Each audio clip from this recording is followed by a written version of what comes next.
design shoes based off of desserts. I love the way desserts look. I love the colors. They're a little different from food to me because you can add so much creativity to them. You can mold things, and I like the way that translates on shoes.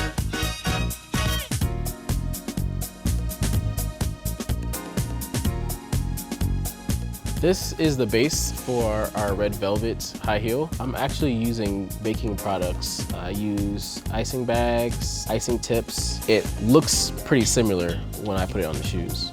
Whenever I think of red velvet, I think of royal and royal icing and royal piping. Huge wedding cakes for the royal family. I am beside myself. This is such a fashion moment. So I wanted to add that motif to this shoe. So the best thing about doing what I do, I get to do research. It doesn't get any better than that. I used to be a sneaker customizer. I did that for about 7 years. I kind of got a little bored of it. So I wanted to try something a little different, but still stay in the same category. There's a lot of panels and basically blank space that you can use. It was a little more easy to customize than a men's sneaker. The design is basically based off of the fact that it has to be durable. What makes this cool is the heel part is actually a cone. Love cherries, if you can't tell.